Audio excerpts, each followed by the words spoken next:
Hello everyone and welcome back to Freedom Through Confidence. My name is Ben and this channel is all about providing confidence and life advice for the average Joe. And in this video today, we're going to be talking about the best classic self-help books. Now, of course, if you've been around this channel before, you might know that I'm not the biggest fan of self-help books, but they do contain a lot of sound principles. And as long as you actually apply the advice rather than just jumping from self-help book to self-help book to self-help book like I did for the first 2 or 3 years of my self-improvement journey, then you're going to get a lot of good out of them. And there are many self-help books that are extremely influential and extremely helpful in helping you to achieve whatever goals it is you want to achieve in your life. And in this video today, we're going to be looking at 5 of the best classic self-help books to be ever written. A little bit later on in the week, we're also going to be looking at the best 5 modern self-help books, in my opinion, just as a contrast to this list as well. So let's not waste any more time and get straight into the first book, Man's Search for Meaning by Viktor Frankl. This book is a lot of things to a lot of different people. To some, it's an amazing book about a guy chronicling his experiences during the concentration camps in the height of World War II. For other people, it's a very important philosophical text on how to find your purpose and how living towards that purpose can help you to overcome almost anything in life. And for others still, it is an excellent introduction into Viktor Frankl's ideas on logotherapy. This is a book that has sold millions of copies, and you will find it in most top 10 classic self-help book lists because of how influential it has been since it has been released. So as I said, in this book, Viktor Frankl is sharing his personal experiences during his time in the Nazi concentration camps, and he shares how those experiences really shaped him and his personal philosophy that he would later write down in this book. And one of the things that he really attributes his survival of those really harsh circumstances to is the kind of mindset that he had. Now, just as a side note, some criticism has been given to this book because of its focus on mindset. And the underlying idea that can be read into it is that those who died in the camps just didn't have the right mindset. And obviously, that would be a horrendous thing to say, and I don't think that's what Viktor Frankl is saying in this book at all. I believe what he's trying to say is that survival wasn't just making it out of the camps. Survival was then doing something with your life afterwards, and he attributes that kind of survival to the mindset that he built during his time at the camps and his belief in the idea that someone who has a purpose, someone who has a why to live for, can bear with almost any how.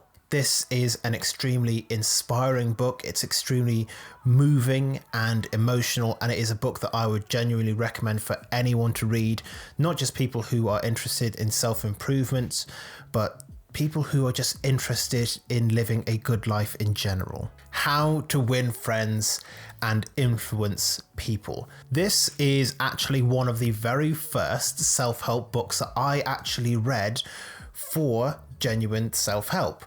You see, up until the point where I read How to Win Friends and Influence People, the self-improvement that I'd been looking into was primarily in the whole dating and pickup scene, and that's a story for another time. But one of the books that I found recommended in one of those books was How to Win Friends and Influence People. In fact, it would come up so often that I decided, you know what, let me just see what this book is all about. So I got it as my free book on Audible, so Amazon's audiobook program. And I listened to it over about the course of a week, and it really did change the way that I saw myself and how I saw myself interacting with people. Although I'll admit, I didn't take the advice for a very long time. Whilst this book is extremely basic in some of the techniques that it shares about making friends and influencing people,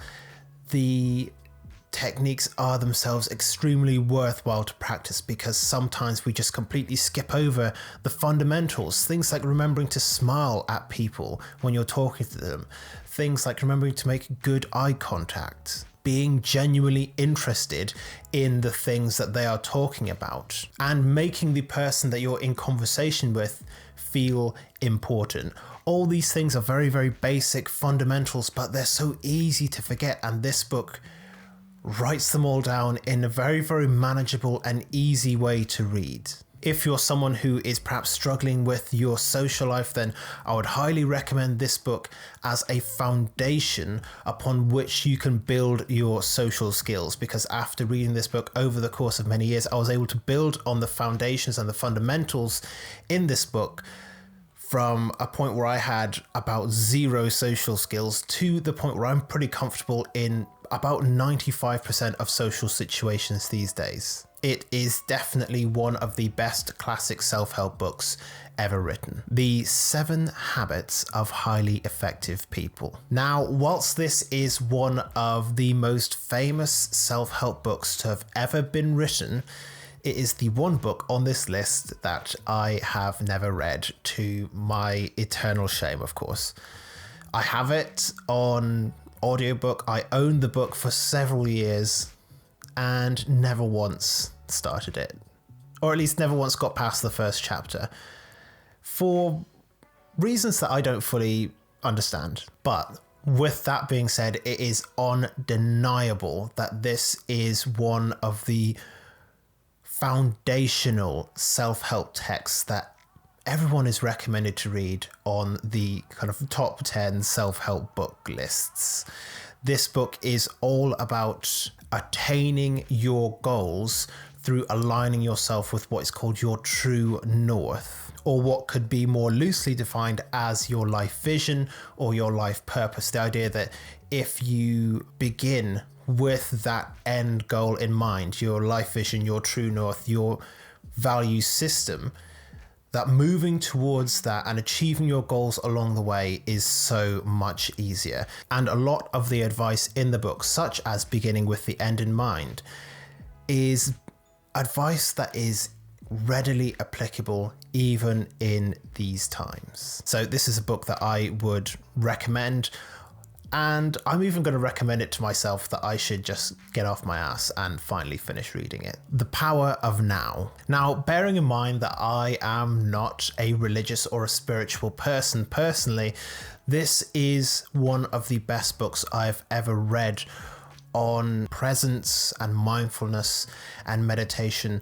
And whilst it is a very spiritual text, I believe that it is a book that can be easily digested by someone who does have a more secular mind, I believe would be the right way to say it. Somebody who isn't necessarily interested in religion or spirituality, but who does want to explore a deeper level of themselves through meditation, through presence. One of the key messages in this book is something that I've shared on this channel many, many times, and that is the idea that a lot of our life's problems are caused by our over-identification with our mind. We so often think that the thoughts that we have in our mind are us, when the truth of the matter is, we are the person experiencing those thoughts. We aren't always the person thinking them. The thoughts can arise from almost anywhere, and they are mostly automatic. And if we identify with those thoughts and the meanings of those thoughts and think that that's us, that can lead us to a place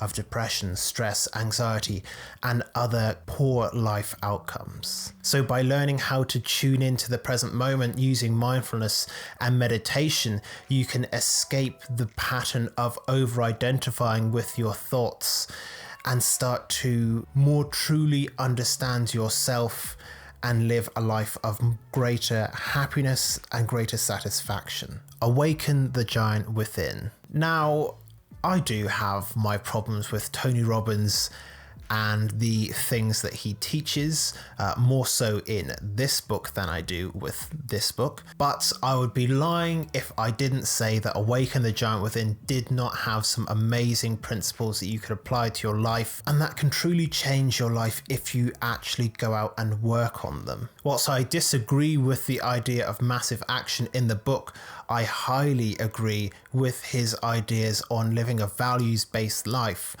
or how to create a positive belief system through evidence gathering and through exploring whether or not the beliefs and thoughts that you have are even your own and if they serve you. Again, this is one of the first self-help books that I ever read, and it's a book that in the past I used to recommend it to a lot of my friends as well, because it is a classic self-help book. Anthony Robbins is a legend in the self-help space, and so no top 5 list of best classic self-help books would be complete without him being on the list at least once. So if you are looking for that essential guide on finding your values and creating powerful belief systems, then Awaken the Giant Within is the book that you are looking for. So let me know, do you agree, do you disagree with this list of the top 5 best classic self-help books? What would go on your list, and what would you take off of mine in its entirety? Let me know what you think in the comment section down below. Of course, if you're new to this channel, as I said at the beginning, this channel is all about providing confidence and life advice for the average Joe. So if that's something that you're interested in, make sure that you subscribe to the channel, leave a like on the video if you did enjoy it. But otherwise, thank you very much for making it all the way to the end of this video, and I look forward to seeing you in future videos here on this channel very soon.